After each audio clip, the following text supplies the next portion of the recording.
প্রাসাদ অভ্যন্তর থেকে প্রতিহারীর প্রবেশ। প্রতিহারী, দেবীনগরীর মান্যবর প্রাজ্ঞজন, আপনারা ক্রন্দন করুন, এখনই যা শুনবেন তার জন্যে, শোক করুন যা দেখবেন তার জন্যে। আপনারা যদি ল্যাবডাকাসের এই গৃহের অনুগত হন, কাঁদুন, শোক করুন সবাই। ইস্তার নদী কিংবা ফসিসের জলধারা দিয়ে যদি ধুয়ে দেওয়া হয় এই প্রাসাদ, তবু এর কলঙ্ক কোনো দিন মুছবে না, মুছবে না সেই স্বেচ্ছাকৃত অপরাধের গ্লানি যার কথা এখনই আপনারা শুনবেন। বিভৎস কাজের মধ্যে বিভৎসতম সেই কাজ। কোরাস, আমরা যা শুনেছি, যে ক্রন্দন করেছি ইতিমধ্যে, তাই কি যথেষ্ট নয়? কোন নতুন শোকের বার্তা নিয়ে এলে তুমি? প্রতিহারী, প্রথমত সংক্ষেপে বলি, রানী জোকাস্টা মৃত। জোকাস্টা মৃত? হায় দুঃখী নারী, কিন্তু কিভাবে? নিজের হাতই তার মৃত্যুর জন্য দায়ী। আপনারা যারা সে দৃশ্য দেখেননি আর শুনবেন, তাদের কষ্ট তুলনায় অনেক অল্প। আমি নিজে সে দৃশ্য দেখেছি, ভুলতে পারবো না, ভুলতে পারবো না কোনোদিন সেই ভয়াবহ দৃশ্য। তারই শেষ যন্ত্রণার কথা আপনাদের বলবো। আপনারা তাকে বেপরোয়া আবেগে অন্দরে ছুটে যেতে দেখেছেন। তিনি সোজা তার বিবাহ শয্যার কাছে ছুটে গেলেন, আঙুলে তার দীর্ঘ কেশপাশ জড়াচ্ছিলেন তিনি। কক্ষের দরজা সশব্দে খুলে ফেলে তিনি প্রথমে মৃত লেয়াসের জন্য উচ্চস্বরে কাঁদতে থাকলেন। তিনি স্মরণ করলেন সেই পুত্রের কথা যাকে বহুকাল আগে তিনি ধারণ করেছিলেন গর্ভে। সেই পুত্র যার হাতে তার নিজের জনক নিহত হলো, সেই পুত্র যার দ্বারা মাতা হলো তার সন্তানের মাতা। ভাগ্যহীন জন্মদানের ফসল সেই সব অভাগা সন্তান। তারপর দ্বার রুদ্ধ করে তিনি বিলাপের স্বরে বলতে থাকলেন স্ত্রী হিসেবে তার দ্বিগুণিত দুর্ভাগ্যের কথা, স্বামীর ঔরসে স্বামী, সন্তানের ঔরসে সন্তানের কথা।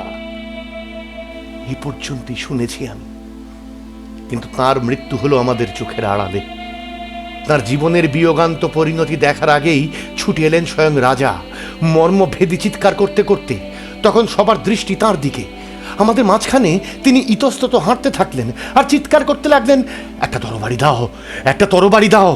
বলতে লাগলেন, কোথায় কোথায় সেই নারী, কোথায় সেই ভূমি যেখানে আমি অঙ্কুরিত হয়েছিলাম আর যেখানে নিজেই আমি কেটেছি ফসল। এরকম উন্মত্ত আচরণ করতে করতে যেন কোনো অশুভ আত্মার দিক নির্দেশে তিনি এগিয়ে গেলেন সেইখানে যেখানে ছিলেন রানী। যেন কোনো অশ্রুত আহ্বানে সাড়া দিয়ে ঝাঁপিয়ে পড়লেন বন্ধ দরজার গায়ে। প্রচন্ড আঘাতে খুলে গেল দরজার খিল আর রাজা হুমড়ি খেয়ে পড়ে গেলেন কক্ষের মাঝখানে। তখন আমরা দেখলাম একটি ঝুলন্ত দড়ির ফাঁস। দেখলাম শ্বাসরুদ্ধ হয়ে এক নারী আমাদের চোখের সামনে ঝুলে আছে। রাজাও দেখলেন, মর্মভেদী আর্তচিৎকার করে খুলে দিলেন সেই রজ্জুর ফাঁস। তারপর মাটিতে শোয়ালেন তাকে। কিন্তু আরো বিভৎস দৃশ্য দেখা তখনও বাকি ছিল। রানীর পোশাকে আঁটা ছিল কয়েকটি সোনার কাঁটা। রাজা দু হাতে দুটো দীর্ঘ কাঁটা খুলে দিলেন এবং যতদূর বাহু প্রসারিত করা যায় ততদূর থেকে বিদ্ধ করলেন নিজের দুই চোখে। সেই চোখ আর কোনোদিন তার পাপ দেখবে না আর সেই সব যা তাদের দেখা উচিত ছিল না। দেখবে না তাদের অন্ধ চোখ দিয়ে যাদেরকে দেখতে চাইবেন তিনি। রাত্রির আধার ছাড়া কিছুই দেখবেন না তিনি আর। এ কথা বলতে বলতে তিনি নিজের দু চোখে বারংবার বিদ্ধ করতে থাকলেন অঙ্কুশ। তার শ্বশ্রু বেয়ে গড়িয়ে পড়ল রক্তমাখা অশ্রু। বিন্দু বিন্দু নয়, যেন প্রমত্ত ঝর্ণার ধারা রক্তবর্ণ বৃষ্টির সহস্র উচ্ছ্বারে নেমে আসছে। দুজনেই পাপ করেছেন তারা, আর উভয়ের মস্তকেই নেমে এলো মিলিত শাস্তি। দীর্ঘ অতীত জীবন ছিল সুখের তাদের, আর আজ ধ্বংস, মৃত্যু, বিপর্যয়, অশ্রুপাত, লজ্জা। ২০ রাশির মধ্যে তারা এখন নিক্ষিপ্ত। কোরাস নেতা, কিন্তু তিনি এখন কেমন আছেন? এখনো কি তিনি যন্ত্রণা কাতর? প্রতিহারী: তিনি চিৎকার করে সমস্ত দ্বার খুলে দিতে বলছেন, আর সমস্ত থিবকে দেখতে বলছেন তাকে, যিনি পিতার হত্যাকারী এবং মাতার। না না না না, সে অপবিত্র শব্দ আমি উচ্চারণ করতে পারবো না। তিনি নিজেকে নগরী থেকে নির্বাসন দিতে চান, তার নিজের ঘোষিত অভিশাপ থেকে মুক্তি দিতে চান এই গৃহকে। কিন্তু যন্ত্রণাবিদ্ধ সে মানুষ, তার সে শক্তি কোথায়? তার পথ দেখিয়ে নেওয়ার জন্য এখন আর নেই কেউ। তার যন্ত্রণা আর বইতে পারছেন না তিনি। ওই দেখুন দ্বার খুলে যাচ্ছে। আপনারা দেখবেন এমন মর্মান্তিক দৃশ্য যা দেখে শত্রুর মনও করুণায় ভিজে আসবে। ধীর পদে অন্ধ ইদিপাসের প্রবেশ। আহ, কি বিভৎস দৃশ্য! এমন অসহ বিভৎসতা আমি আর কখনো দেখিনি। হায়, কি নিষ্ঠুর, কি অপার্থিব অমানুষিক যন্ত্রণা! কোন পাষাণ নিয়তি তোমার এই অবস্থা করলেন? হায় রে নির্যাতিত অসুখী মানুষ! কিন্তু না, আমি আর দেখতে পারছি না। যদিও আমার অনেক দেখার শোনার আগ্রহ, তবু এ দৃশ্য আমার কাছে অসহ্য, দুর্বহ। ইদিপাস: কি যন্ত্রণা! আমি কোথায়? আমার দুই পা কোথায় নিয়ে চলেছে আমাকে? বাতাসে বাহিত সে কি আমারই কণ্ঠস্বর? হায় ঈশ্বর, কেন ধ্বংস করলে আমাকে? মানুষের শ্রবণের অযোগ্য সে কথা, মানুষের দৃষ্টির জন্য অসহ্য এ দৃশ্য। হায় রাত্রি, দুঃসহ মুক্তিহীন রাত্রি, নিরালোক নিষ্ঠুর। কোনো বাতাস তাড়িয়ে নেবে না সে মেঘ আমার দৃষ্টিসীমা থেকে। আর সেই সুতীক্ষ্ণ বেদনা বিদ্ধ করবে স্মৃতির গহন গভীরেও। কি সুতীব্র যন্ত্রণা! এরকমই ঘটে। এমন বেদনা মানুষ দুবার ভোগ করে, দেহে একবার, অন্তরে আর একবার। তুমি কি আমার বন্ধু? হ্যাঁ, তুমি কি আমার বন্ধু, সত্য আর বিশ্বাসভাজন? তুমি কি আমার পাশে দাঁড়ানো এখনো? তোমার হাতটি দাও, অন্ধজন প্রার্থনা করি। আমি জানি এ তোমার কণ্ঠস্বর। বন্ধু, জানি তুমি পাশেই দাঁড়িয়ে। সব কিছু যদিও আঁধার, আমি তো তোমাকে চিনি। বন্ধু, তুমি কেন নিজেকে অন্ধ করলে? নাকি কোনো অপদেবতার প্ররোচনার মূলে? বন্ধু, এ কাজ আপলোর। তিনি দিয়েছেন এই অভিশাপ যন্ত্রণা আমার। তার নিজের হাতে নয়, আমার দুহাত দিয়ে নিজ হাতে চক্ষুহীন করেছি নিজেকে। কি করব চোখ দিয়ে আমি? চারিদিকে কুৎসিতের প্লাবন যখন, অস্বীকার করি না সে কথা। এমন শোভন কোন দৃশ্য আছে পৃথিবীতে? কি দেখব আমি? নেই কোনো শ্রবণ লোভন স্বর। নিয়ে যাও এই পৃথিবী থেকে আমাকে সত্তর নিয়ে চলো। অভিশপ্ত আমি, দেবতা নিন্দিত এক বিনষ্ট মানুষ। বড়ই ভাগ্যহীন তুমি। তোমার সিদ্ধান্ত বড়ই দুঃখের। আহা, আমি যদি কোনোদিন তোমাকে না চিনতাম। ধিক থাকে, অভিশাপ থাকে, আমার পা থেকে যে একদিন খুলেছিল কাঁটার বন্ধন, যে আমাকে বাঁচিয়েছে মৃত্যুর কবজা থেকে, তাকে অভিশাপ। সেদিন সেদিন আমার যদি মৃত্যু হতো, সে হতো আমার জন্য আশীর্বাদ এবং আমার আপনজনের সুকল্যাণ। আমিও অমন প্রার্থনাই করতাম। তাহলে তাহলে তো পিতৃহন্তা হতাম না আমি। হ্যাঁ, নিজের মাতার স্বামী এমন জঘন্য কথা বলতো না কেউ। আমি আজ ঈশ্বরবিহীন এক পাপজ সন্তান। যে জননী আমাকে দিয়েছে জন্ম, সেই হলো সন্তানের জননী আমার। পৃথিবীতে এমন ঘৃণিত কোন অপবাদ আছে যা আজ আমার মস্তকে বর্ষিত নয়? তবু আমি মনে করি তোমার এ কাজ উচিত হয়নি। অন্ধত্বের চেয়ে মৃত্যুই তো শ্রেয়তর ছিল। আমি যা করেছি তা অনুচিত, এ কথায় বিশ্বাস করি না। আমাকে নতুন শিক্ষা দিও না তোমরা। আমার দু চোখ দিয়ে মৃত্যুর অপর পারে আমার পিতার মুখ কি করে দেখতাম, কি করে আমার জননীর দিকে তাকাতাম? শুধু মৃত্যুই তো এর প্রায়শ্চিত্ত নয়। বলো বলো, আমি কোনোদিন স্নেহের দৃষ্টিতে আর তাকাতে পারতাম আমার সন্তানদের দিকে? না, আমার দৃষ্টির জন্যে মোহন দৃশ্য অবশিষ্ট নেই। নাই নগরী, না এর দুর্গ প্রাকার, না এর পবিত্র দেব মন্দির আর দেবমূর্তি। কোনো কিছু নয়।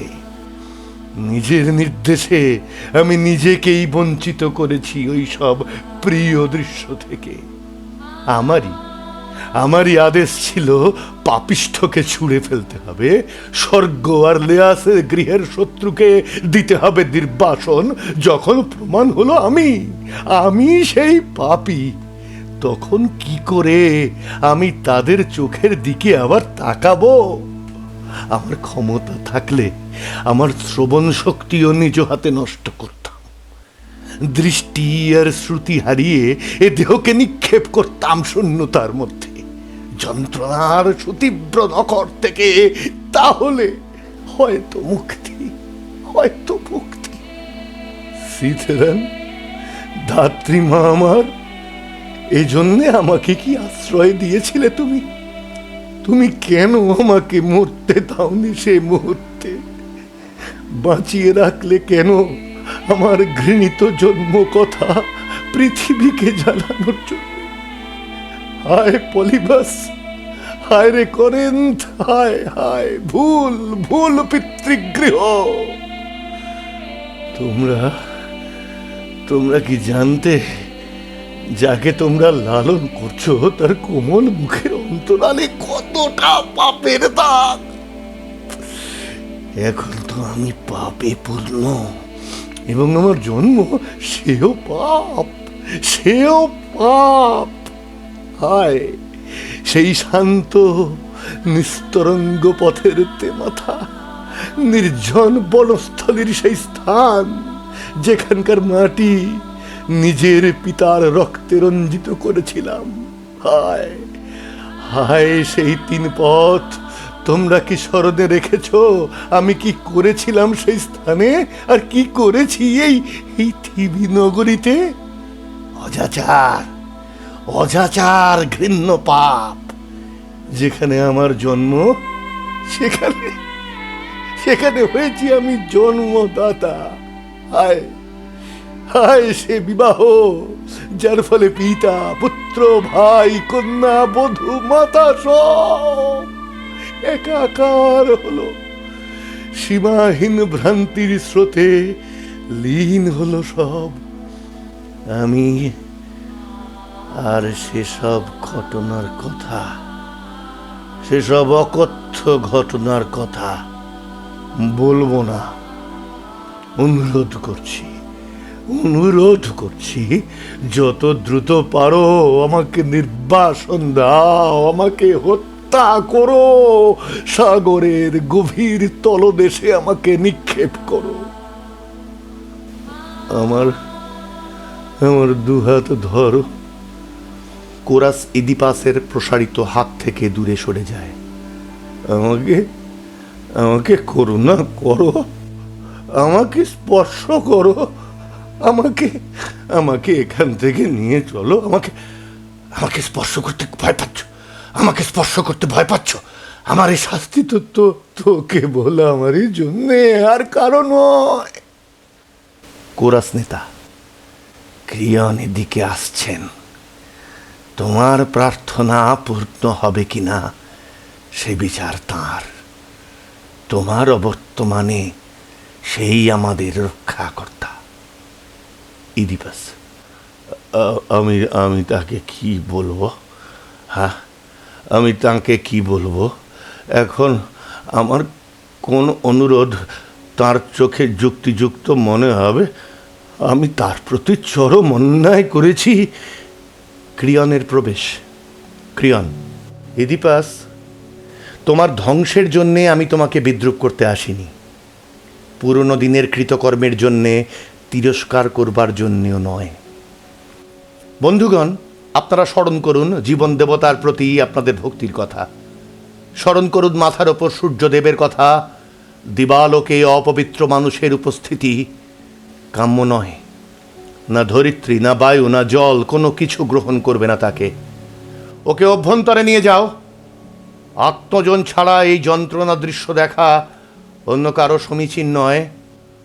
বন্ধু ক্রিয়ন, বন্ধু ক্রিয়ন, আমার শুধু একটি প্রার্থনা আছে। তোমার করুণা আশা করা আমার মতো মানুষের হয়তো অসমীচীন, তবু একটি প্রার্থনা। ঈশ্বরের নামে, তোমার নিজের জন্যে, তোমার নিজের মঙ্গলের জন্যে, আমার মঙ্গলের জন্যে নয়। কি প্রার্থনা? এই মুহূর্তে আমাকে নির্বাসিত করো, মানুষের দৃষ্টিসীমার বাইরে আমাকে তাই করতাম, কিন্তু এই ব্যাপারে ঈশ্বরের অনুজ্ঞার অপেক্ষায় আছি। ঈশ্বরের অনুজ্ঞা কি পরিষ্কার নয়? পিতৃহন্তা, অপবিত্র মানুষের জন্য মৃত্যুদণ্ড।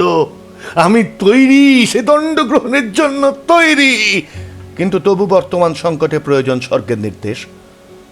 আমার এ নষ্ট জীবনের জন্য, আমার মতন অভিশপ্তের জন্যে দেবতার আজ্ঞা চাও। ঈশ্বরে বিশ্বাস স্থাপনের মতো যথেষ্ট কারণ তোমার কি ঘটেনি? ক্রিয়ন, তোমার কাছে একটিমাত্র মিনতি আমার। প্রাসাদের অভ্যন্তরে যে মৃত রয়েছে পড়ে, তার উপযুক্ত সৎকারের আয়োজন করো। সে তোমার ভগ্নী এবং সে কাজ তোমারই উপযুক্ত।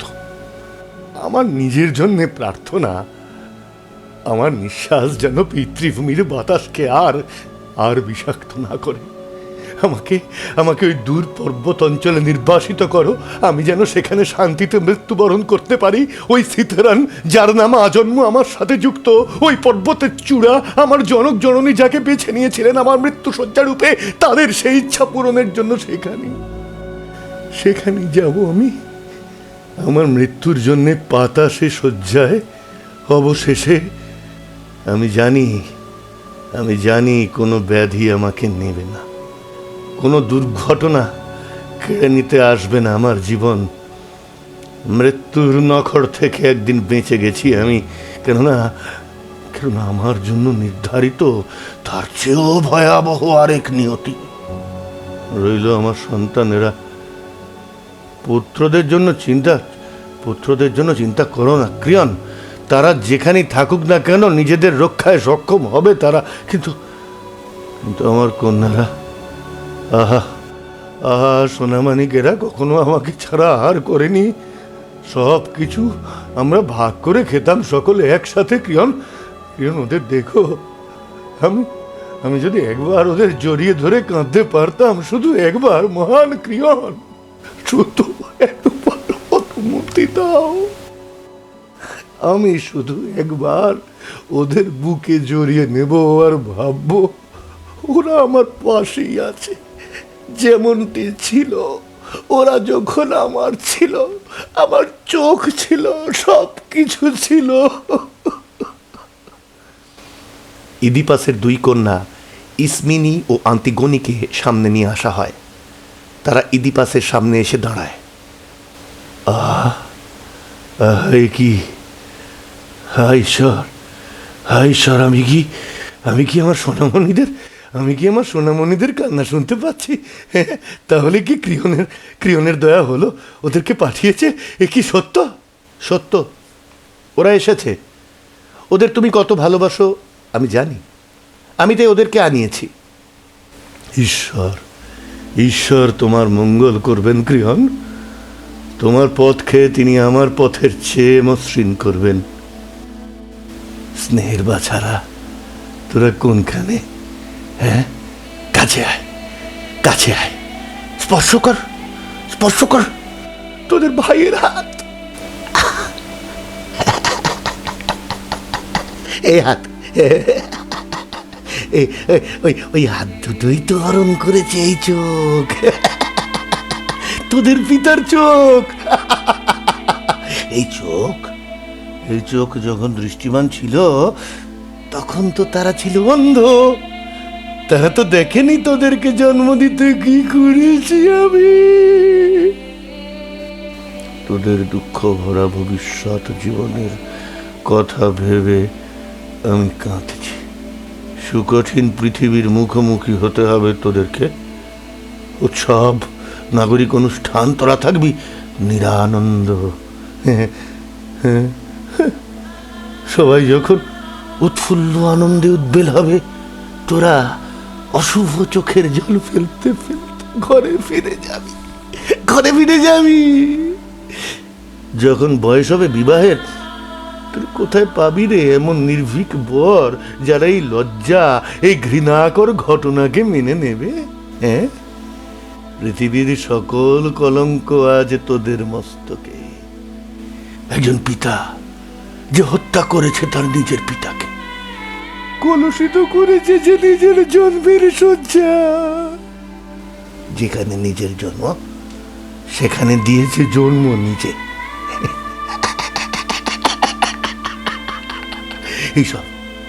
এইসব দুঃসহ দুর্নাম মানুষ লেপন করবে তোদের শরীরে। কোথায় তোদের জন্য স্বামী পাবি?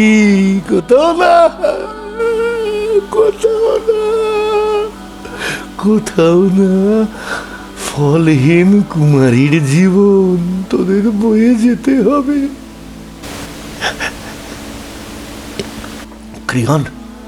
ক্রিয়ন, তুমি তো একমাত্র আত্মীয়দের।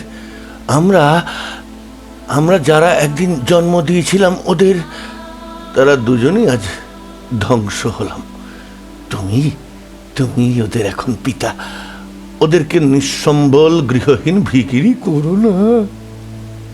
আমার মতন দুর্বহ সময় যেন ওদের না আসে। ওদের করুণা করো। ওরা ভারী অবুঝ এখনো। বলো, তুমি ওদের দেখবে, কথা দাও, আমার দুই হাত ছুঁয়ে কথা দাও। ক্রিয়ন হাত এগিয়ে দেয়। সন্তানেরা বড় হলে অনেক ঘটনা তোরা বুঝতে পারবি। বর্তমানে তোদের সময় যদিও দুর্বহ, প্রার্থনা করিস তোদের পিতার জীবনের চেয়ে তোদের জীবন যেন সুখী হয়। যথেষ্ট হয়েছে, এবার ভেতরে যাও। হ্যাঁ, ভিতরে? হ্যাঁ, তবে যাই। ইচ্ছার বিরুদ্ধে সব কিছুরই একটা মাত্রা আছে। আমি কি তোমার প্রতিশ্রুতি পাবো? কিসের প্রতিশ্রুতি? আমার নির্বাসনের। ঈশ্বর তা নির্ধারণ করবেন, আমি নই। কোনো দেবতা আমার পক্ষে কথা বলবে না। তাহলে তোমার ইচ্ছাই পূর্ণ হবে। কিন্তু তোমার সম্মতি? আমার জ্ঞানের বাইরে আমি কখনো কথা বলি না। হ্যাঁ, ঠিক আছে, ঠিক আছে। আমাকে এখন নিয়ে চলো। ইদিপাস প্রাসাদের দিকে অগ্রসর হয়। সন্তানদের ঘিরে রেখেছে তার বাহু। ক্রিয়ন, তার আগে তোমার সন্তানদের ছেড়ে দাও। ইডিপাস। না না, কখনো না, কখনো না, ওদেরকে কেড়ে নিতে পারবে না। ক্রিয়ন, এখন আমাকে আর আদেশ করো না। শাসনের দিন শেষ হয়েছে তোমার। এখন আদেশ নয়, আদেশ পালন করা তোমার নিয়তি। এটাই তোমার এখন নিয়তি।